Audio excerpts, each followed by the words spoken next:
AliExpress coins, how to use. Hey everyone, welcome back to our channel. In this video I'm going to guide you on how you can use AliExpress coins, so make sure to watch the video till the end. Now, using coins from AliExpress is actually quite a simple thing to do, because all you have to do is go ahead and launch the AliExpress app. Make sure that you are logged in. Right over here you'll find an option known as coins. So your coins, one coin equals to 1 cent. So if you have one coin on AliExpress, it's worth 1 cent, right? So I have 98 coins, which is $0.98.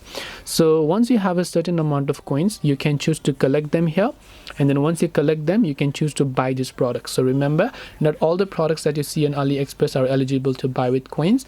Only the one that they show up here that says use coins for discount are the ones that you can choose to buy.